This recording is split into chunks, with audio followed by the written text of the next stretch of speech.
Welcome to the Building Community Podcast, a show for thought leaders like you. You know that success depends on relationships between your organization and the people in and around it.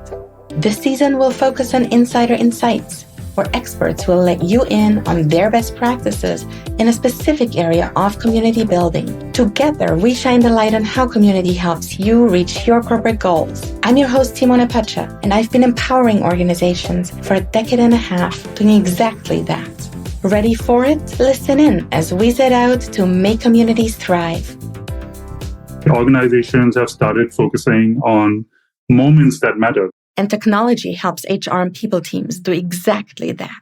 That and more of how organizations can focus on their team's needs is what I discuss in this episode with Gaurabh Mathure. Gaurabh is the co-founder and the chief product officer at Tydy. He and his team enable companies to envision, design, and create meaningful employee experiences. These include the onboarding and offboarding processes, and both are human experiences that can be significantly improved by utilizing the latest technology tools. Interested in Gaurabh and his work? Find out more in the show notes. There are a few experiences in our professional lives that we'll never forget, that stay with us long term. And typically our first day at an organization and our last day with a team are among those experiences that have settled deep in our memory. We remember what led up to these experiences and how we felt going right through these experiences. And we remember what we were thinking when we were welcomed as part of a team and when people were bidding farewell to us. And these are just two of the key experiences in our organizations that we can purposely shape for our teams. And we're here to talk about just that today. Welcome to the show, Gaurabh. Thank you, Simone. You recently painted a scenario that truly resonated with me. You were talking about a time when we stopped buying from a brand because we didn't feel valued, we didn't feel seen, and we didn't feel heard. And you put a call for action. You said to organizations, hey, don't make your employees feel exactly that same way. They will leave you. So I'm really curious about what made you put out this call for action and what that actually meant to you. Yeah, thanks for bringing that up. Each one of us has had an experience that has been frustrating, where we've left a brand or something that has delighted us and, has increased the loyalty with the brand. And I can kind of think of two experiences that have happened. And I'll start off with one experience that was a poor experience. And this relates to my wife. She was waiting for a cab that she had called through one of the ride-sharing brands that we all use. And she was, waiting to get somewhere. It was urgent. The cab was on its way. And then suddenly she received a notification saying the cab was canceled. And the reason for that was that she wasn't wearing a mask. That's what the driver wrote. But she knew that the cab hadn't passed her. It hadn't even reached her location. And this happened 2 more times where the drivers canceled. And when she decided to bring this up with the company, she found no way of reaching them. And she absolutely banned that ride-sharing company and started giving business to another one. That's a very clear kind of example of an experience that wasn't managed well, and the customer wasn't given an opportunity to interact with the brand, created a loss of business. On the other hand, I had a great experience about a year ago with an airline. And, all of us know airlines are super frustrating most of the time. So this was super delightful. We were traveling somewhere. It was a last minute trip and we got to the airport. 2 of my friends ended up getting on the flight and I had to rebook my flight. Now, the rebooking experience essentially involves you having to go into another line and go and rebook your ticket. And whatever flight is available is what they'll put you on. When I went downstairs, I noticed that line was super long. I knew based on previous experiences, it was going to take about 2.5 hours just standing in the line and all the tickets would not be available. I got on my phone and I started looking for other options and I found a way to message the airline I was traveling with. And amazingly, within 10 minutes, a customer service representative just through texting had resolved this fairly complex rebooking, and I was on my way to get onto that other flight that was rebooked for me. That was the most delightful airport experience I've had. Now, if you think of these moments, they were really tiny, but those affected the way we perceived the brands that we were interacting with. And when you think about our workplace, we spend about 90,000 hours of our life interacting with the companies we work with. And I would bet that most often than not, we want to have delightful experiences and not frustrating experiences. So because of this, I think the consumer experiences we have outside are great examples of what companies we work with should also provide us with so that we are loyal with them and give our best while working with them.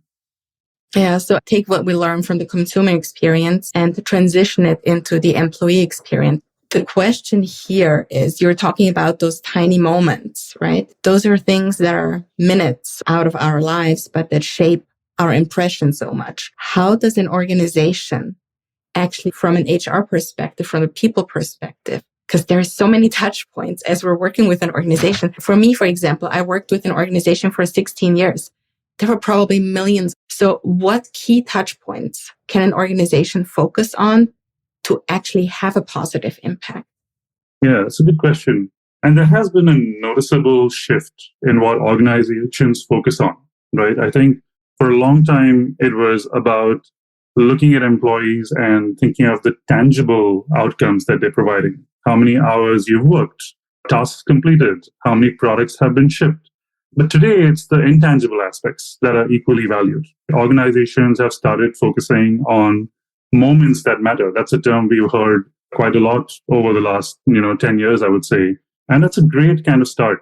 However, the approach to addressing those moments is, I think, something that can be improved on. Because these moments are really the milestones when those experiences come to life. But it's the journey of getting that employee there to that milestone is what really needs to be curated. So if I'm thinking about joining a company, the moment that matters is day one. But while day one is obviously the culmination of my experience, it's actually everything that has happened before it. If I'm getting promoted as a manager, that is really a transition. So when I get promoted is definitely a milestone, but how have I been equipped to become that great manager, right? That is really important. So the perspective that I think companies should apply is obviously figure out the key milestones that are critical to the employee, but it's also important to make sure that you think about the spaces in between. Because if you think of it, the real opportunity to improve the experience is in those spaces in between. So curating experiences that lead up to these touch points, and the touch points are leading us in our transition from one set of experiences to another set of experiences. That makes me think about trying to really understand the personal, the experiential level. How does a person experience the emotions in this transition state? Because typically we're thinking of onboarding, okay, one day, offboarding another day, moving from one role to the other another day. But you're right, what really counts is what happens before and as we're transitioning, in the weeks before, in the months before. Did they have to fight for that promotion? How was the application process? Did they have to go through 8 rounds of interviews and do a presentation? Or was it done in 3? Mm-hmm. How do you make one experience actually stand out so I have a positive view of that organization? Yeah, this is definitely fascinating. Emotions are at play at every single moment in the experience, whether it's a transaction or whether it's an interaction with another person. Emotions are something that we always need to keep in mind. I'm a designer by craft, and one of the things that I did for about 16 years before I started Tydy was designing products for consumers. And they range from an activity tracking device to a connected coffee machine, a stock trading application, and even like a guest experience for a hotel. Now, the reality is the technology solutions that were implemented were actually just tactics, right? But what we needed to really focus on was what was the human behavior change that we wanted to induce in that specific moment. It's really making sure that companies think about what is the change in behavior that they want to affect. So if a manager is going to become a manager, we really need to make sure that that manager is equipped enough to have that transition. Do they have the right skills? Do they have the right tools? Do they have the right mentors? So that when they start owning that role, they should essentially be able to fulfill it.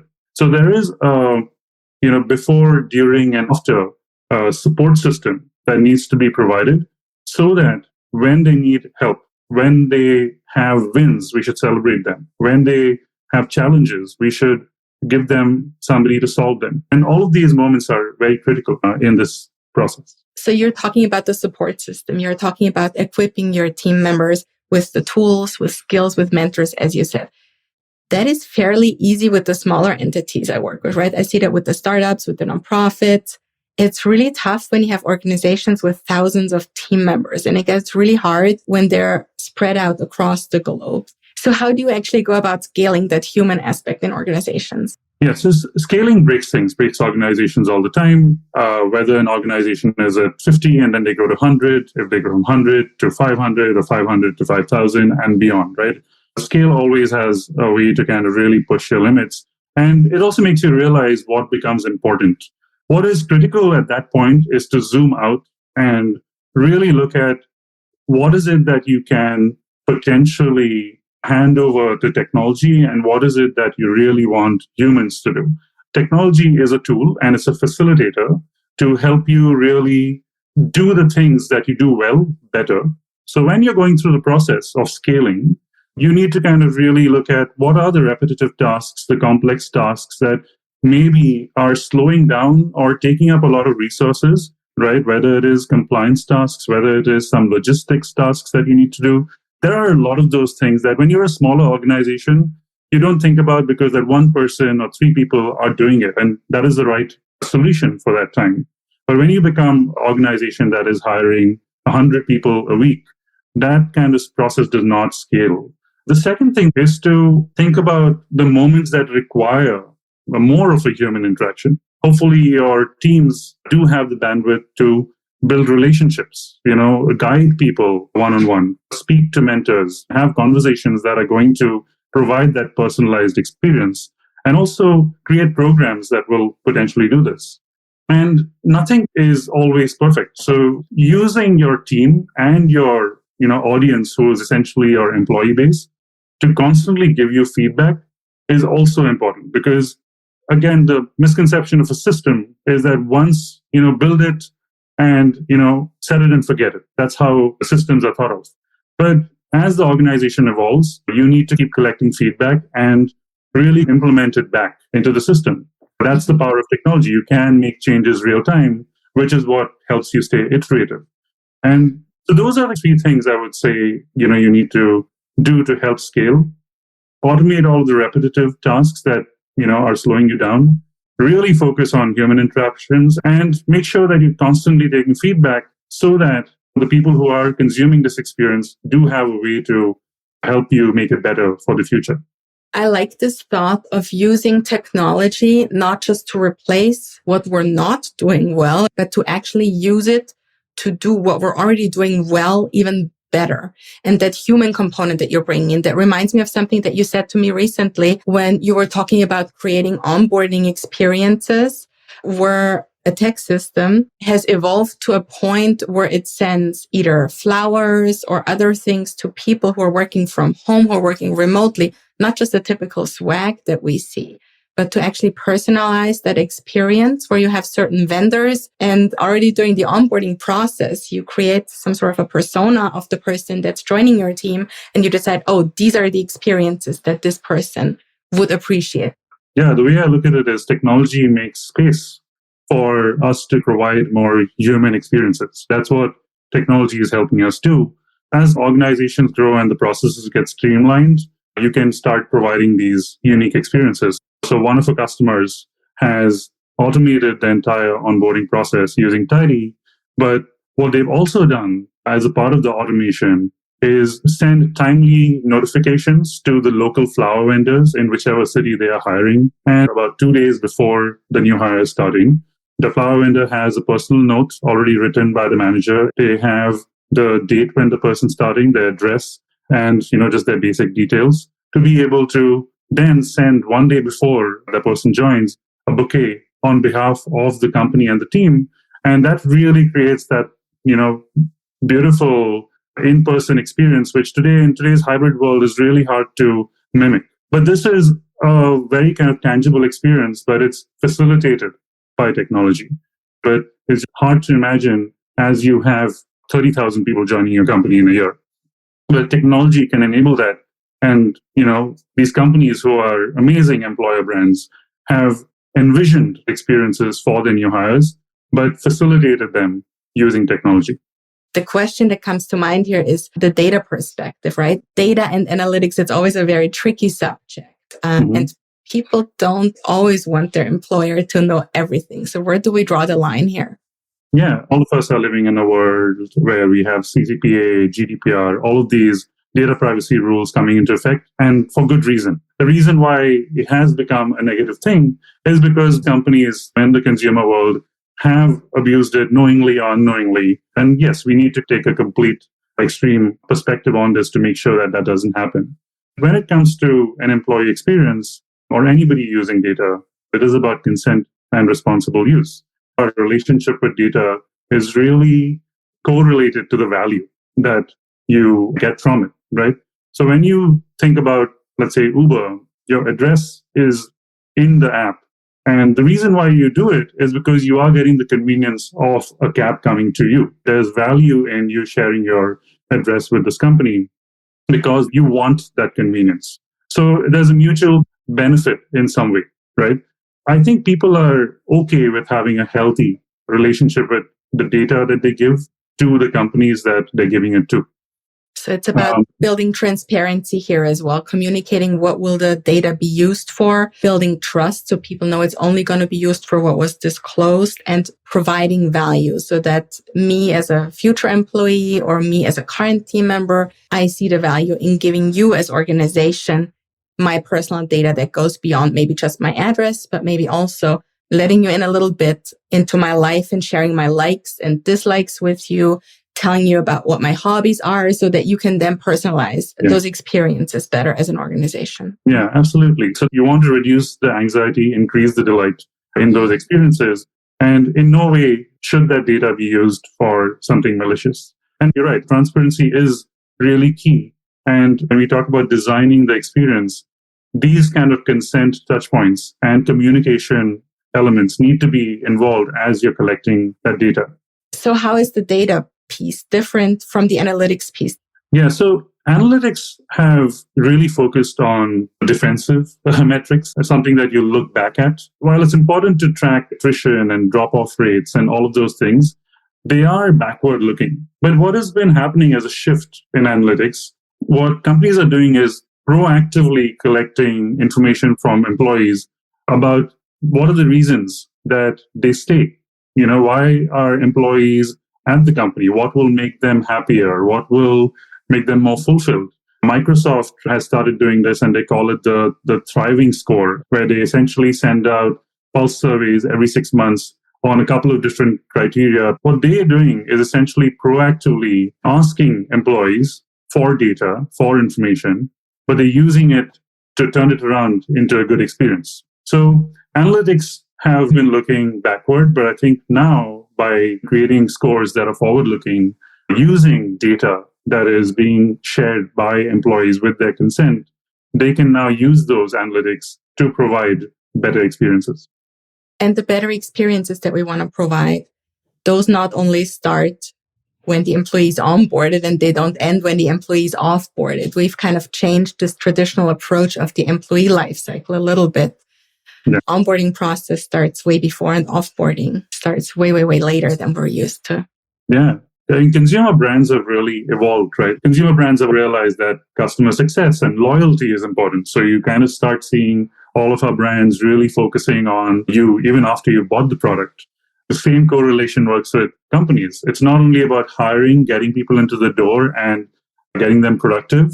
It's really about making sure they're fulfilled at every step. So onboarding is really that first kind of gesture into inviting somebody and making sure that you set the right expectation of what both of you can expect from each other. What can I expect from the employee? It is the employee's responsibility to also make sure that they share with the company how they're going to be valuable. And the company also needs to kind of really fulfill the promise that they had while they were hiring to ensure that this employee is going to grow continuously and have a two-way relationship, a mutually beneficial relationship. And that goes on through the entire employee lifecycle, right to offboarding and beyond offboarding as well. Yes, it's definitely changed. Let's talk about this beyond offboarding. The conversations you and I have had before were about community, about corporate alumni networks, about providing more than we're used to our employees, to our team members, continuing that relationship forward also while they're engaging in career development outside our organization. Yeah, offboarding is a very interesting topic and most often than not something that people don't like to talk about. But I think the attitude needs to change. We think of offboarding as, onboarding into becoming an alumni, becoming a lifelong evangelist, because that's really what an employee can become if you have given them a good experience. In today's market, it seems like that is becoming more and more common, that employees leave and they come back because maybe they realize that the promise that they were sold in the other company wasn't as good. So it is very important to build that relationship and keep that relationship even after the employees left the organization. And who's responsible for this experience and this relationship that people have during the onboarding process and beyond? Yeah, so I think there's definitely two different maybe groups of people. The common myth has been that it is an HR problem, right? That's the common myth. In onboarding, there is a lot of people who are involved. You do have the recruiter, the manager, the buddy, the HR team, the IT team, the operations team, and so many people behind the scenes who are really making sure that the experience of this one person is consistent, seamless, frictionless. If it's all done well, it all comes together. The HR team, can't take the burden of the entire experience. There's too many things that happen in that process. Offboarding is slightly different. I think it is also very new. I think onboarding is really maturing right now, but offboarding is really something that hasn't been paid too much attention so far. So while HR is a stakeholder, I've definitely seen new roles of alumni relationship managers and things like that coming up where people really need to have that skill of community building. And that's the kind of role that is evolving and coming into play when it talks about, the alumni networks and offboarding process.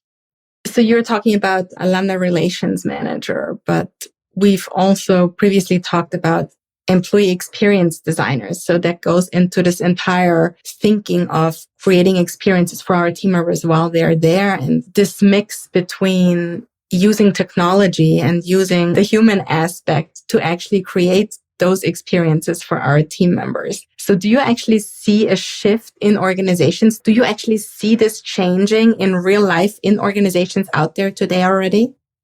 Yeah, the skill set in HR is changing. I think the capability that we've talked about previously that is emerging is that in the future, you're going to need people who think about the entire experience and not just about those individual tasks. Because what is going to happen is that everything that is operational today potentially will get complemented with technology and will kind of get aided by it. So you will actually have more time and space to do other things. The reason why we need to focus on the human experience is also because that is something that is lacking, and that's why employees leave the organizations. And somebody needs to really orchestrate and ensure that this entire employee experience is managed well. And this goes back to that part where the role of an employee experience designer is what I see either the HR role evolving into or it becoming a new capability. Similar to people analytics, you have employee experience designers as a new role who will look at the end-to-end experience from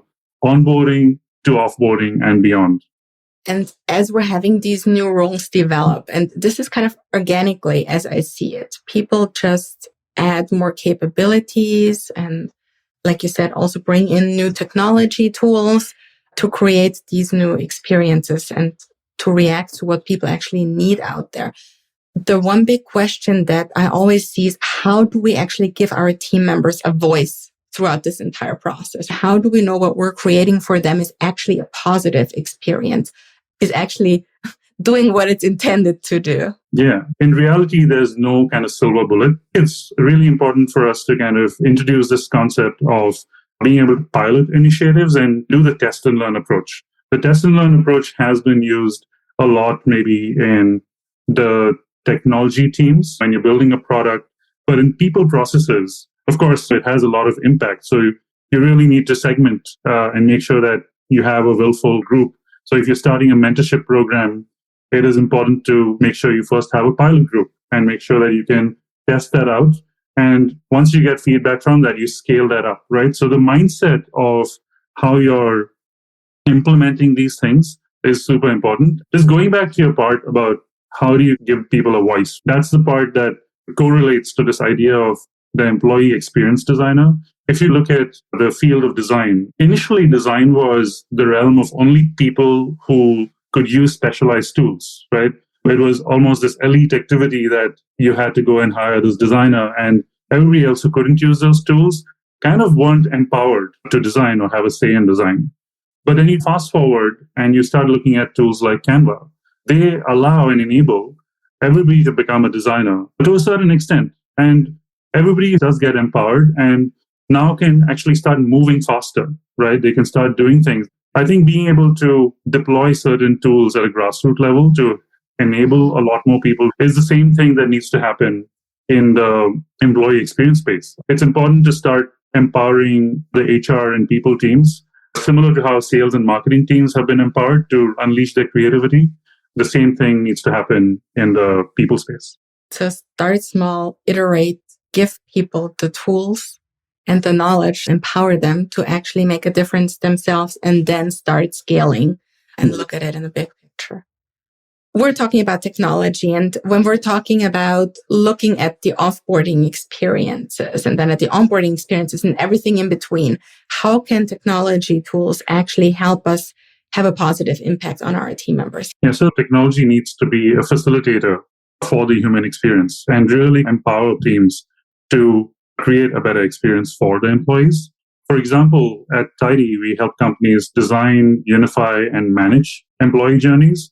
And we do this by enabling HR, IT teams, ops teams to automate processes and collaborate to make sure that the employee has a very personalized experience. And finally, you need to kind of make sure that they have all the analytics to make sure that the processes are working, but also to proactively take action. And this is what we do at Tydy. And we think this is the way technology should empower people teams. Empower people teams by unifying the best of two worlds, digging deep, personalizing the experience for our team members, using technology to create the best human experiences for those that actually make our organizations tick and make us successful. With that, I want to thank you so much, Gaurabh, for your time today. It was a pleasure having you here. Thank you, Simone. This was really fun. Thank you for listening to the Building Community podcast. Is there a leader in your organization or network who needs to hear this? Please share this podcast with them. Help get the word out about the immense value of community. If you enjoy the show, please subscribe, tell a friend, and leave us a review. Until next time, help your communities thrive.